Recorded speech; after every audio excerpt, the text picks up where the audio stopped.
So, ganyan po mangitlog yung mga ducks. Alam nyo, ang sarap ng pakiramdam pag tuwing umaga. Ganyan po yung naha-harvest ninyo, di ba?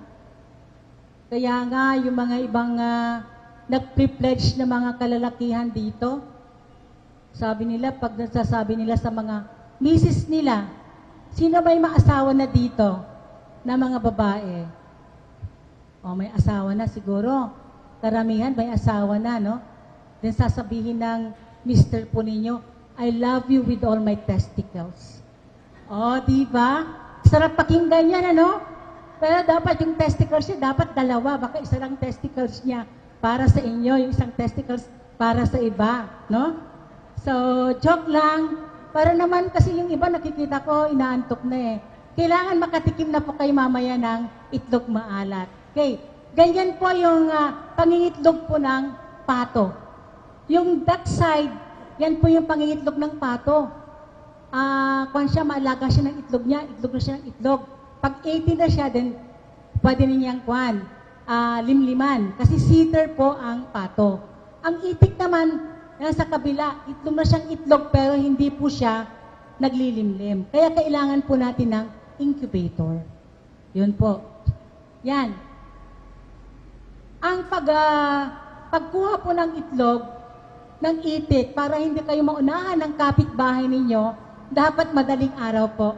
Mga 5 o'clock po kasi nangingitlog po yung mga itik po, mga 2 o'clock, 3 o'clock po.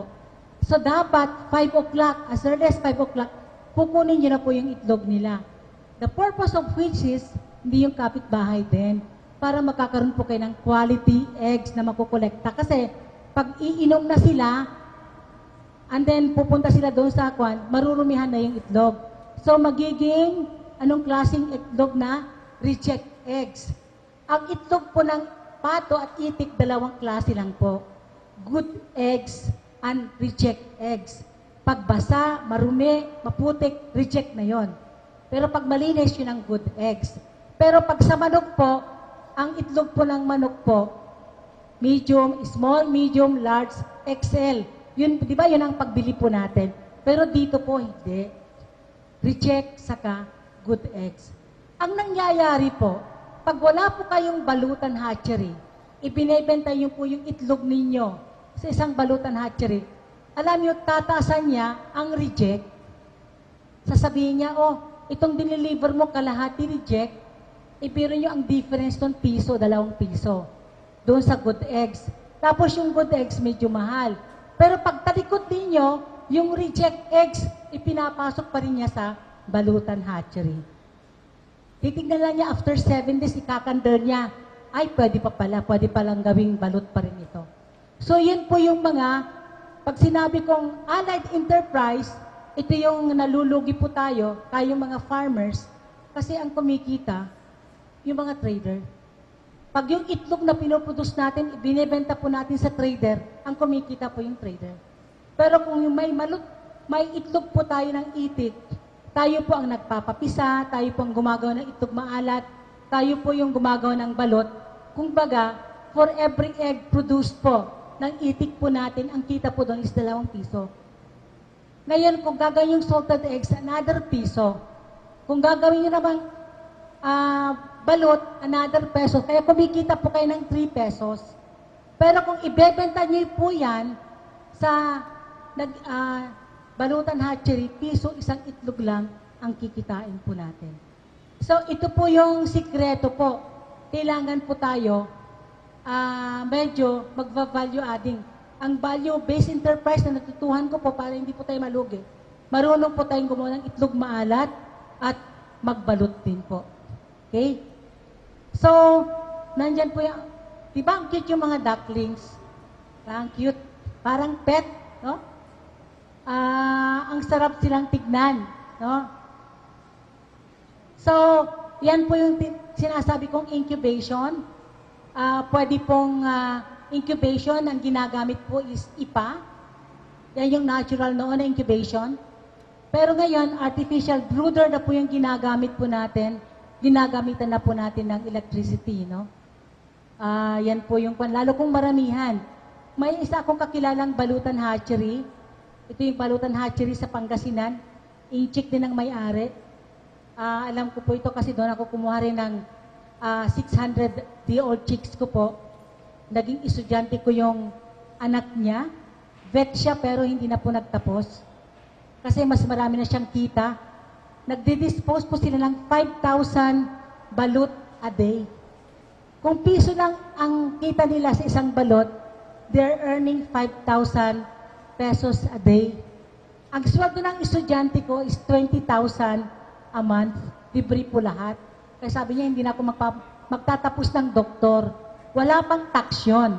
Di ba? At sabi ni Mr. Lim, pag hindi daw siya nakabenta ng 5,000 a day, nilalagnat siya. So, meaning, kailangan 5,000 or more ang kwan. Yung pinuntahan ko naman, doon sa Santo Tomas, Batangas, na pwede yung puntahan yan. No? Si Mr. Ricky Malolos, na matakan niya akong sinasabi na, siguro, sana milyonarya ka na ngayon kung nag-iitik ka na, sabi niya. Kasi sabi niya, for every duck hatch, yung balot na binibenta mo, 2 pesos ang kita niya. Eh naglalabas siya ng 3,500 a day. Eh di mayroon siyang 7,000. Kasi itlog na niya, and then hinahatch pa niya, ginagawa niyang balot. Di sabi niya, mayroon siyang 7,000 a day. Ang target niya by June, mag-hatch po siya ng 10,000, ay magbabalot po siya ng 10,000 eggs a day. Pero ang kagandahan sa kanya, marami siyang tinutulungan na nagbabalot, nagbebenta ng balot, na kumikita po ng 200 to 300 pesos a day. Marami siyang ambulant vendors, siguro mga 10. So nakakatulong siya sa employment, pati balot, pati yung salted eggs po. Yun po yung isang kwan po. Yan po yung hatching po. Ang itik po, mas madaling po hatch 28 days po. Pero ang pato po is 33 to 35 days. Medyo mahigit na isang buwan. No? So, yan po yung brooding na sinasabi ko po. Natignan niyo po sila. Ang cause ng death nila, mortality, pag nag-stampede sila, nagbubuhol-buhol sila. Kaya kailangan, based sa research po namin, kailangan kung pwede niyong gawin na 50 to 100 lang. And then silent recall po. Okay. Medyo mahirap, sabi ko walang shortcut to success. Si Engineer Ricky Malolos is a licensed chemical engineer. Nagtatrabaho sa isang paint industry company. Pero 25 years na siyang nag-iitik at alam ko po naging millionaire sa pag-iitik. So, yan po yung average age of ducklings temperature requirement. Pag ngayong mainit, hindi na nila kailangan i-brood. Siguro first 2 weeks lang. Pwede po tayong magbigay ng uling. No? Yung uling, para magbibigay ng init, hindi na kailangan ng electricity sa gabi. No? Ang kalaban lang natin dito, siyempre, ito yung floor space requirements. Pwede nyo pong i-share ito. I-share ko po naka-PDF po ito. Pwede pong ipakopya po namin ito sa inyo. I-share ko po ito sa inyo, siyempre. Kasi ako, pinag-aralan ko po ito ilang taon. Kung gusto kong ma-share ko sa mga anak ninyo, kapitbahay ninyo. Pwede ko pong ipakopya po ito sa inyo. Huwag kayong mag-alala po. No? So, yan naman. Artificial brooders po, pwede pong liquefied petroleum gas, yung LPG, at pwede pong electricity or charcoal. Okay. Yan, charcoal wood, rice hulls, corn cobs. Okay. Pag nag-brood po tayo, huwag po tayong gagamit po ng rice hulls. Yung 2 weeks pa yung itik po natin, o isang buwan, huwag po tayong gagamit po ng ipa. Kasi yun po yung cause ng kamatayan ng mga seho, yung mga kiti, o yung ducklings. Kasi kinakain din nila yung rice hulls. Bumabara po dito, mamamatay sila. So within 1 month, as much as possible, mas maganda kung rice straw. Pwede pa nilang paglaruan yun. Yung rice straw po, yun po yung lalagay natin. Never na rice hulls. Hindi rin po pwede ang sawdust. Ang sawdust po, kakainin din po nila yon. Mataas ang tannin content nun, malalason din sila. So, ito yung mga tips na mga na-share din ng mga nag-iitik na napupunta namin hanggang Victoria, even sa Candaba, ilang beses din kaming pumunta doon. No? Sa Candaba, pupunta kayo doon, doon ang may pinakamarami pong itik. Okay. Opo, ito po yung pagka-hatch po. Pwede na pong i-determine ang sex. No? Makikita nyo po, may organ protruding. Pag lalaki po, parang may makikita kayo na mas maliit na nag-protrude doon po doon. Lalabas po yun. No? Maliit po. Pero pag babae po, flat. Pero kung hindi naman po tayo magaling pag mag-sex, okay, pwede po tayong ma-determine yung lalaki at babae at the age of 2 months. 2 months, makikita natin, nagkukur na yung tail niya, lumalaki na yung ulo niya, pati yung sound niya, iba rin. Iba yung sound ng lalaki sa babae. Okay. Yun po yung kwan. So, yun po. Makikita po ninyo na baba, na yung lalaki, naka-curl, at yung babae, naka-flat. Okay. Paano nyo ngayon makikita kung ang itik na bibili nyo is balikbayan? Hindi po nanggaling ng US, ha? Pag sinasabi nating balikbayan, ito yung recycled ducks. Pinaitlog ng 1 taon, tapos nirecondition, parang recondition trucks, nirecondition, tapos ibebenta uli sa atin. Paano po natin makikita? Makikita po natin yung sample, tignan nyo yung paa niya. Sa feeders, hindi po kasi napalitan yung feeders niya eh. Nagmo-mold po sila. Pero sa paa, makikita nyo po, malalaki po yung kalyo. May kalyo na po yung paa niya. Kasi lumalakad-lakad yan.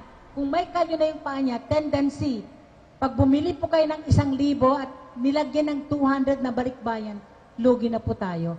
Biro yun, nagpapakain kayo ng araw-araw na 130 grams, tapos hindi umiitlog. Ilan yung kinakain ng 200?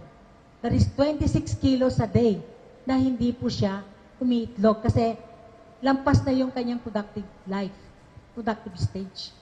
So ngayon, kailangan talaga yung pagbibilhan po natin is reliable, reputable, na hindi po tayo lulukuhin. Okay. So ano pa yung isang palatandaan? Kung lumalakad po yung duck, yung nanganak po na duck, nangitlog na po, bebing-bebe po siya, no? Bebe, no? Pag lumalakad, bebing-bebe, gumigiwang-giwang yung kanyang puwet. Hindi niya maiwasan, meaning hindi siya virgin.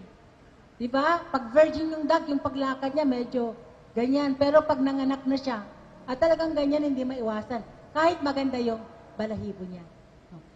At pag bumili po kayo ng ducks, at naloko po tayo, at yung binili po ninyo, nangitlog na kaagad, kinabukasan ng malalaki, be sure na yung mga nabili po natin, mayroon pong balikbayan doon.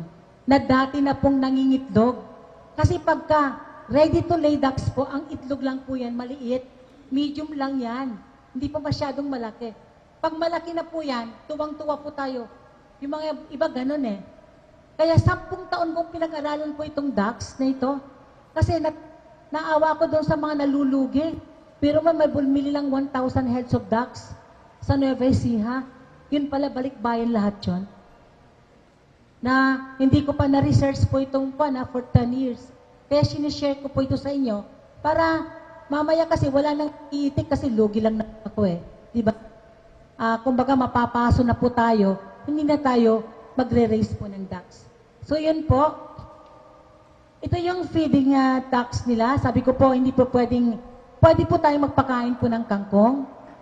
Kung grower po grower po. Take note, yung mga 1 month old to 5 months old, pwede tayong magpakain ng kangkong, duckweeds, asola, magpakain po ng banana trunks, banana leaves, water lily.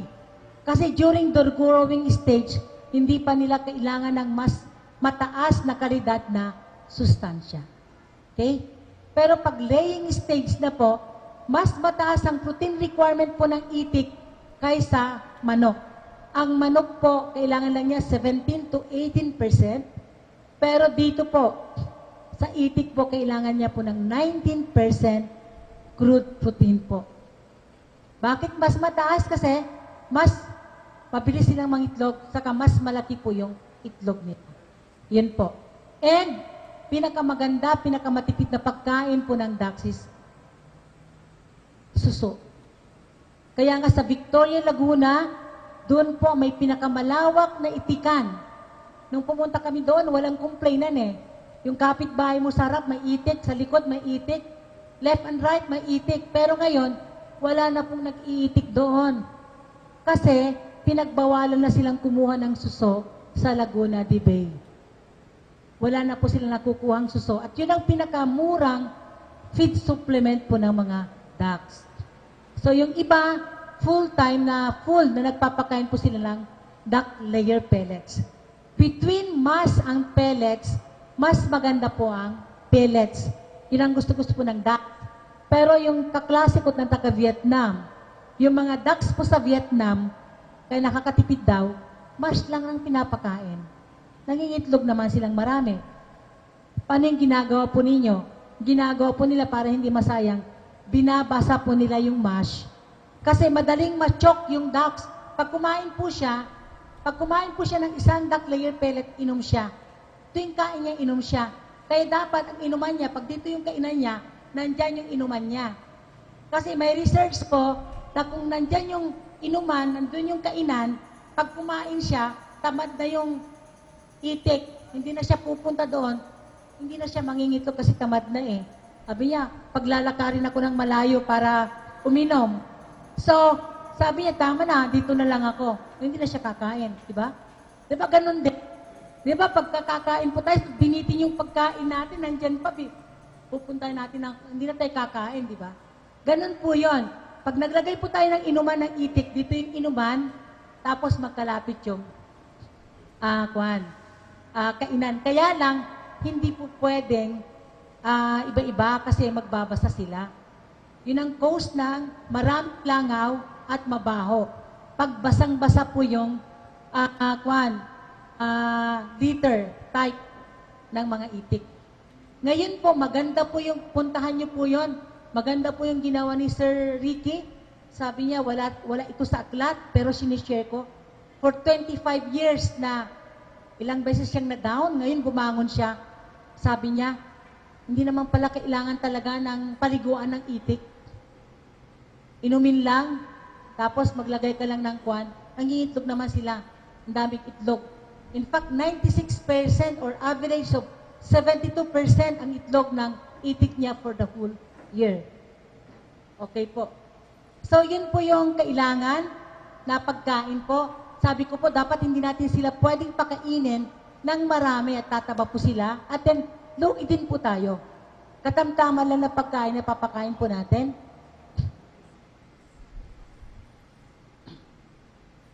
Yan po yung pagpapakain po para makatipid po tayo. Doon, nandyan po yung nandyan po yung duck layer pellets. Diyan sa kabila, ito yung mga tinadtad na pagkain, na mga greens na pagkain po ng grower. Po. So, dito po tayo makakatipid pag ganitong klase ang gagawin po natin. Yan po.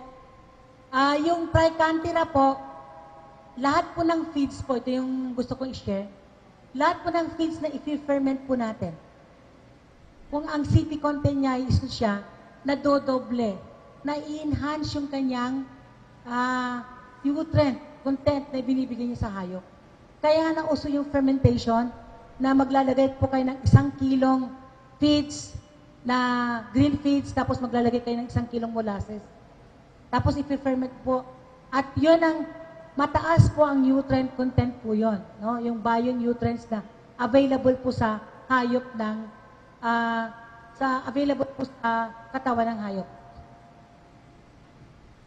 So,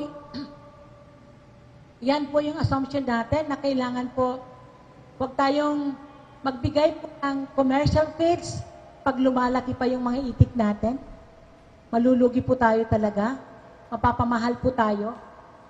Magbibigay lang po tayo ng pure duck layer pellets pag nangingitlog na po. Yung mga mga nuk po natin. Ito po yung isang laborer po.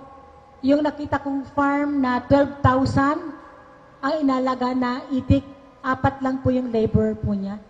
So parang laborer per 4,000 heads. Okay. So, yan po yung mga health management tips, no? Na pwede po nating tignan. Ang importante rin po sa mga itik po, hindi yan kakain po pagka mainit ang tubig. Kailangan palaging malinis, malamig yung tubig. Lalo ngayong taglamig, ay tag-init, kung pa pwede maglalagay po tayo ng yelo. No? Okay. Ang isang shinare po ni Sir Ricky, I have to quote him kasi siya yung taong hindi siya selfish. Talagang sinishare niya yung sekreto niya. Alam mo, Doc, sabi niya, kaya ko konti yung mortality ko, ang iniinom pala ng mga ducks niya for the first 2 days. Nilalagyan ng dextrose. May mabibili palang dextrose powder, mura lang po yun. Nilalagyan niya yung dextrose powder. Huwag yung dextrose para sa tao, mas mahal yon.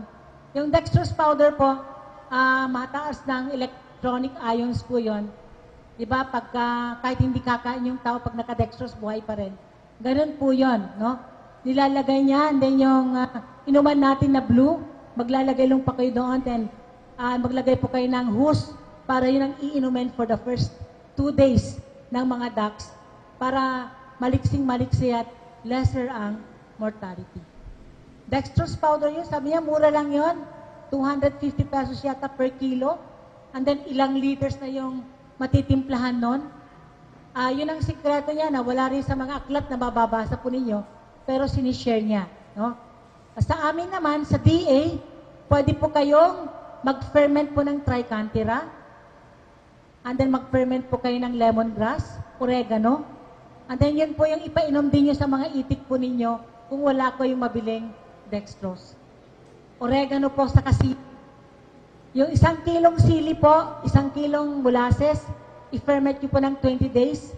Pag na-ferment na po yun, yung sabaw noon, 10 ml, 1 galon. Iwas po, hindi po makakaroon ng sakit yung mga manok na. Lalo yung oregano kung sinisipon. Oregano po. So, yan po yung binibigay po natin ng mga health tips para hindi na po bibili. No? And, sabi po natin, ang itik po, pinaka-resistant. Hindi mamamatay kung hindi nyo papatayin. Pero, itong poultry species ito, very stressful. Very stressful. Bakit po? Kaya nga, pag mag-aalaga po tayo ng itik, dapat malayo sa highway. Kung maraming palaging dumadaan na mga sasakyan, maraming taong doon, maraming asong tumatahol, pag kumikidlat, kumukulog, uurong ang kanilang itlog, na i-stress po sila. In fact, based sa study ko, nagugulat sila pag kayo na caretaker, ang suot ninyo puti, dapat puti palagi. Pag nagsuot kayo ng pula, next time, magugulat sila, hindi sila pupunta sa inyo. Lalayo sila. So, kailangan, no? Kailangan talaga, may dress code kayo, no? Tapos, kung hindi kayo nagpakain on time, dapat pag 7 o'clock kayo magpakain, no? Pag twice a day, dapat i-maintain po natin. Pag hindi, magkakaroon. Very stressful po sila. Pero resistant po sila sa sakit. Yun nga lang, subject sila sa stress. Katulad po natin, di ba? Sino hindi po na-stress sa inyo? Lahat po na-stress po tayo. Pero marunong po tayo mag-manage ng stress. Okay? Ito yung duck-based enterprise na po. Pwede po kayo magbenta ng duck meat. Pwede kayo magbenta ng fresh duck egg. Pwedeng fruit, and then quality salted egg production. Mamili po kayo dito, no? Pero pwedeng lahat yan, kung may itik po kayo, pwede yung gawin lahat yan. Okay? So, ito yung duck-based enterprise po. Talagang balut and salted eggs na po yung kwan. Siguro para matikman po na yung kwan, pwede nang si Lisa, ito yung kwan. Dine-develop ko pong future scientist, kaya dinadala ko na yan. Kasi later, magre-retire na ako, kailangan ko mag-mentor, no? Diba? Parang si Moises, minentor niya si Joseph for 40 years. Bago nga namatay si Moises, minentor niya si Joshua, na siya yung papalit sa kanya. Pero 40 years. So tayo rin na mga magulang, ngayon, nandito po kayo. Kung gusto nyo mag-itik, yung mga anak natin mag-itik, i-mentor din po natin sila. Siguro for 10 years, hindi naman 40 years. So, si Lisa, tumayo ka naman si Lisa. Si Lisa, katuwang ko po yan sa mga research ko po. So, palakpakan po natin si Lisa, no?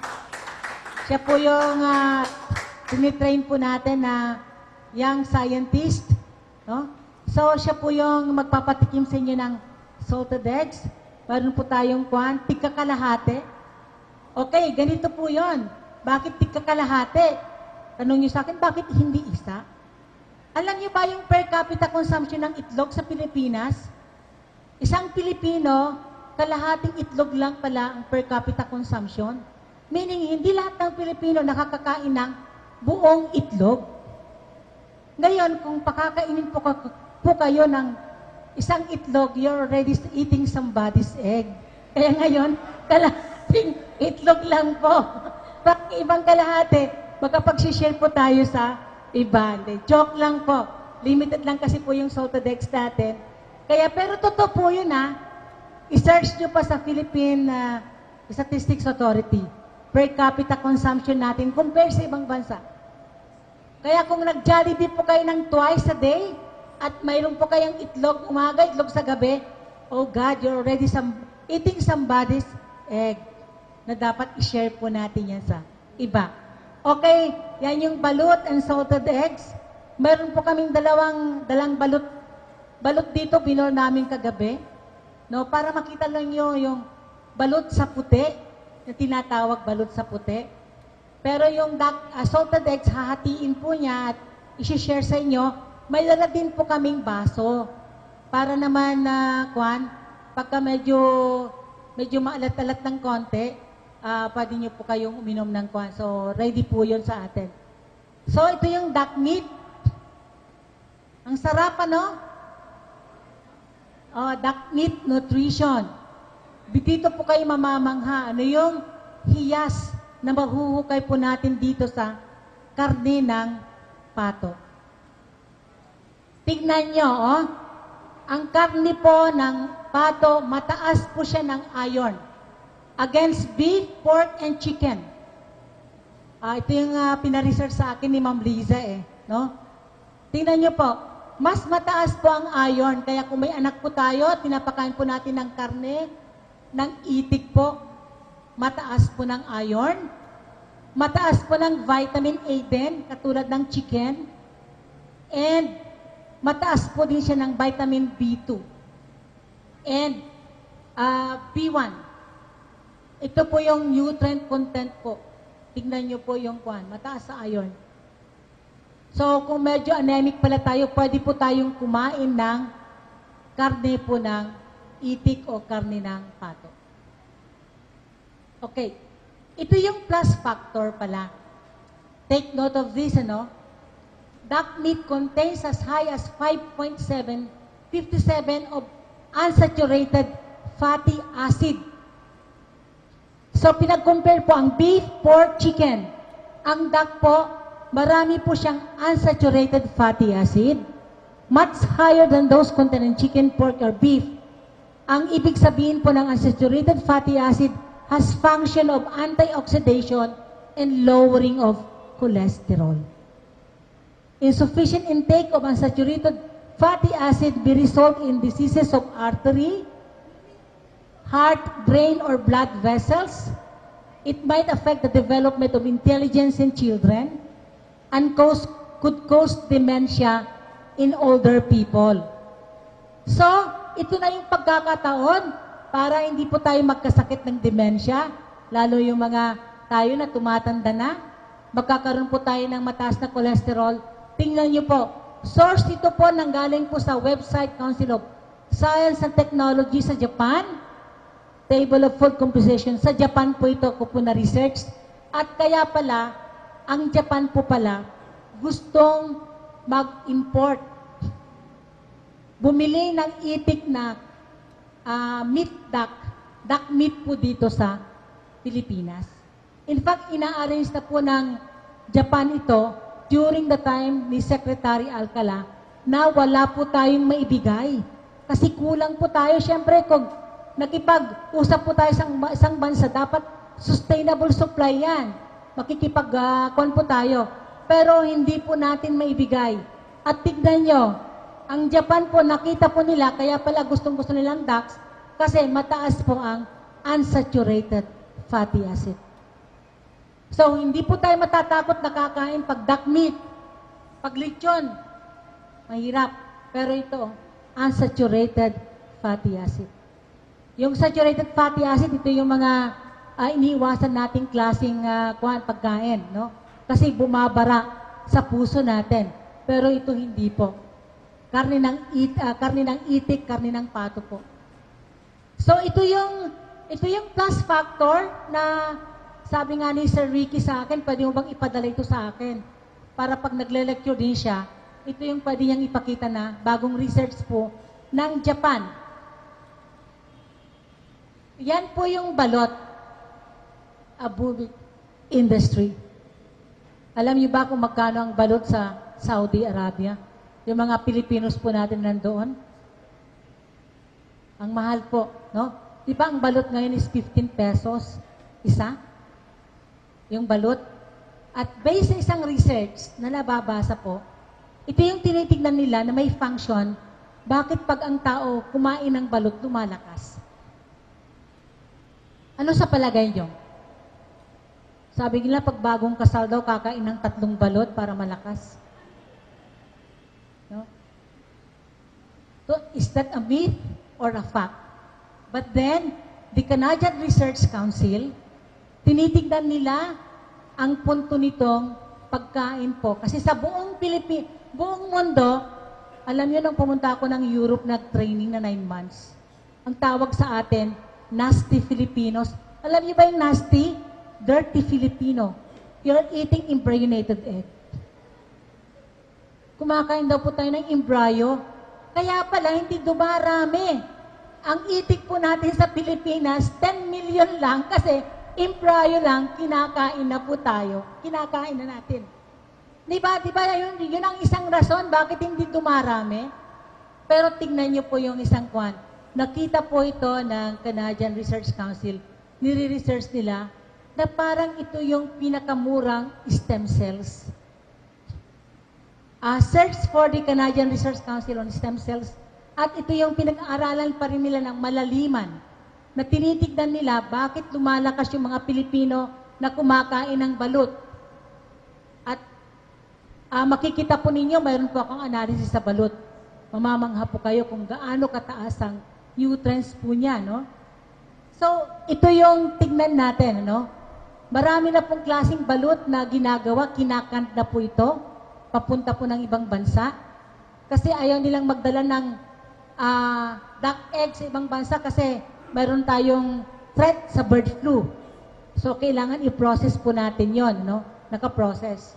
So, yan yung kuwan po. Karaniwan pang ginagawa po na balut nanggagaling sa itik. Kasi kung minsan, ayaw nilang kumain ng balut na masyadong malaki. Karaniwan po na kinakain na balut, yung weight po na 65 grams. Pag 50 grams po, medyo maliit. Reject na po yun. Ginagawa na pong fresh egg na binebenta. Pero 65, 68 po, yun po yung size po, weight po ng itlog. At karaniwan po, nanggagaling po sa mallard ducks. Okay. Ngayon, during the time na nag-research po ako na maraming nalugi, narinig nyo ba yung Cherry Valley? Cherry Valley 2000. Ito yung puting version ng mallard duck na nanggaling po sa New England. England po, ini-import po ng Rubina at na-promote po nila yung Sevi 2000. At yun, hindi po nag-prosper yun, marami pong nalugi. At kasi po, ang isang nangyari po, ang itlog po ng Cherry Valley puti. Pag gagawing balut po yun, pagbubuksan po nila, hindi na itim. Mahilig kumain yung mga kumakain ng balut, may itim-itim. Kung puti yung balahibo, parang hindi lang nila gusto. Kaya maraming hindi pumasok sa balutan hatchery o although maitlog yung Cherry Valley 2000. So, ang ginawa ko pong research ngayon, yung na-present ko sa DE-Bar na nanalo din first prize yun eh. Pinag-compare ko yung mallard duck, pinag-cross ko ang Cherry Valley at mallard. Maganda po yung resulta. Maitlogin, malagi yung itlog nila, lumaki din yung crossbreed ng F1 mallard sa Cherry Valley. No? Ang kagandahan din, naging itim. Siyempre yung babae na Cherry Valley, binigyan ko siyang asawa na mallard duck. So, ang itlog na niya, pagkagawing balot, may itim-itim na. So, medyo na-improve, tinatanggap na niya sa balutan hatchery. No? Pero hindi pa rin siya nag-prosper. So, native, ito yung native ducks po natin na yun po yung dapat paramihin po natin. So, yan po yung sinasabi ko na itik Pinas. Ito yung na-research po ng ahensya ng gobyerno. Galing po ng DOST po yan. Itik Pinas can produce at least 50 more eggs than the traditional Pateros duck o yung mallard duck po. Malaki po yung katawan po niya. Genetically superior, no? Yan. So, ang income po is 300 per duck per year. Ang income, ito po yung an output of the OST Picard's duck industry strategic S&T program. Yan po yung itik Pinas po. No?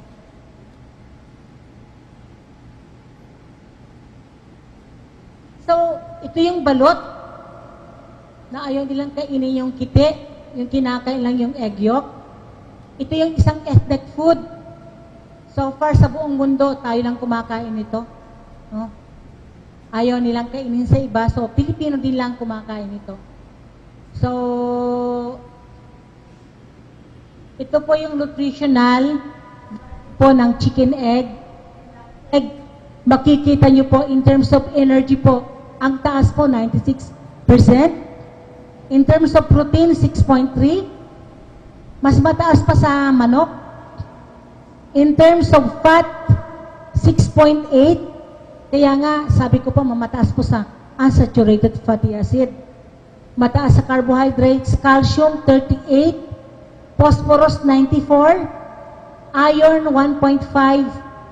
Vitamin A, 267.5. Makikita nyo kung gaano kaganda at ka-nutritious ang duck egg. Siguro next time, kaya yung doktor na yan, na nagdo-doktor po, ang nire-recommenda niya, paglabas ng pasyente niya, may dalang 3 tray na eggs. Yun ang pinapakain niya para ma-avoidan daw yung Alzheimer's. Duck eggs, fresh duck egg. Tingnan niyo po yung nutritional content po ng eggs po ng ducks. Ngayon po, in terms of our day contribution, mataas din po. Source po ng Journal of Nutrition and Food Sciences, pinakamataas din po ang duck egg. So, yan na po yung balut making po natin. Medyo itong balut making, ito yung traditional, nilalagay po sa basket. Pero ngayon, kasi marami nangangailangan ng balut, ginagamitan na po natin ng artificial incubator. Okay? Yan po yung traditional po. Ito na po yung paggawa po ng salted eggs. Quality salted eggs. Yan. Ako po yung 1997 ko pong research po ito. Papo ito na nag-lecture na po ako sa World Trade Center, sa SM Mega Mall. Shinare ko na po kung paano ang paggawa ng quality salted eggs. Although naka-IPR po ito sa akin kasi nakita po natin na yung salted eggs na gawa po natin pwede pong for export. Bakit ko naisipan itong research na ito? Kasi kung nag-training po ako sa Europe, sa Holland, meron pong Filipino store doon. Nagbebenta rin po ng salted eggs, Youngstown, Skyflakes. Ang tanong ko po doon, kailan po ito nanggaling sa Pilipinas? Hindi niya po alam. Wala po siyang expiration date. Kaya ngayon, nag-research po ako ng paggawa ng salted eggs, quality kasi mayroon po siyang expiration date. Ginamit ko po yung 4 na paggawa po ng salted eggs. Ay, ma'am, thank you very much. Ay, ang bait ni Ma'am Lisa.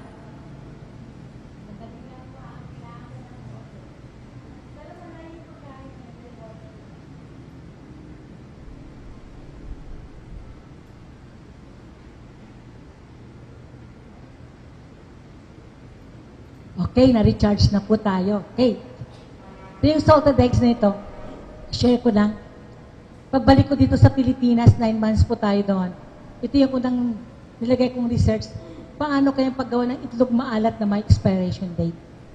Kasi deserve natin, mga bumibili ng salted eggs, na mayroon po siyang expiration date. Pag wala po yun, pag bumili po tayo sa palengke, walang expiration date, pagdating natin sa bahay, bulok siya. Eh kung ang binili mo 5 lang at ang pamasahe mo 50 pesos, hindi ka na babalik doon para ibalik yung binili mong itlog maalat. Meaning, hindi ka nabibili ng itlog maalat. Ayaw ko nang bumili kasi mabaho naman. Totoo po yun. Marami kong napuntahan, ni-research na mga in-interview, mga nag-iitik na gumagawa ng salted eggs. Sabi nila naman, bakit 2 linggo mabaho na po yung salted eggs? 1 linggo, mabaho na po yung salted eggs. So, 6 na buwan ko pong i-research po yon, trial and error. Nung na-perfect na po natin yung technology, 6 na buwan ding tinikman. Dinala ko sa UP Los Baños. Tinikman po sa Animal Science Department. Sila ang nag-score. Alin ba dito ang salted eggs na masarap? Alin ba dito ang tumatagal? 4 na proseso ang ginamit ko. Gumamit ako ng salt solution. Gumamit po ako ng ordinary clay. Gumamit ako ng heated clay. At gumamit po ako ng autoclave clay. Yung autoclave clay po, yan po yung for export. Pag in-autoclave pala, mamaya ipapakita ko, yung clay mismo na ginagamit po natin, marami pong bacteria po doon.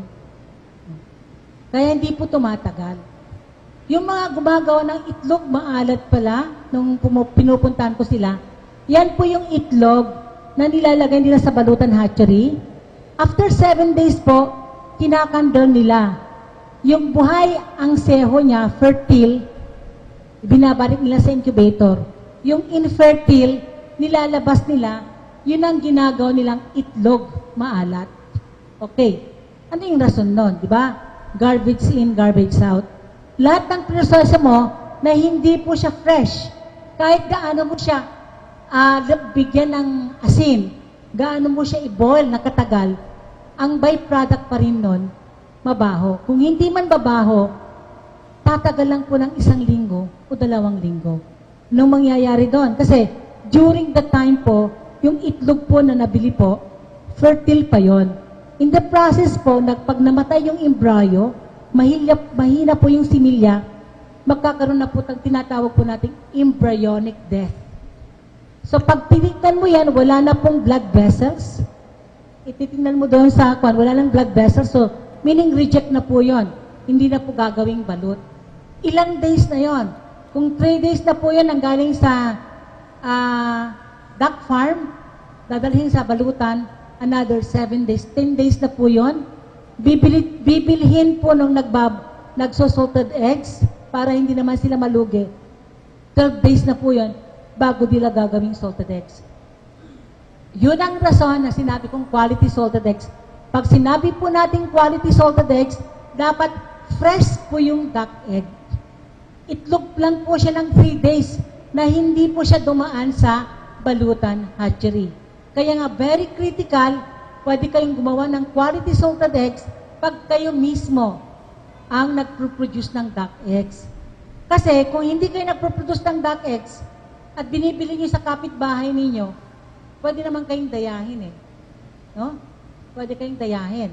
No? So siguro una, hindi kayo dadayahin, pero sa pangalawa, dadayahin kayo, masisira na po kayo sa customers po ninyo. So yun po yung na-research po natin.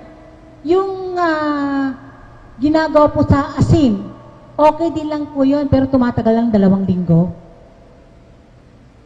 Yung ginawan po ng clay, ordinary clay, 1 buwan, 4 weeks. Pero yung heated clay, sabi ko, paano ko yung farmer, hindi siya makabili ng autoclave clay? Kasi kailangan i-sterilize mo yung soil eh. For export na yon. Kaya ngayon, ang ibibigay ko po sa inyo, yung heated clay na technology. Kasi yung heated clay po, kukuha po kayo ng lupa, ipopulverize nyo yun, tapos yung lupa na yun, isasangag po ninyo para mamamatay po yung mga bacteria doon sa soil. So, sandali, ito siya.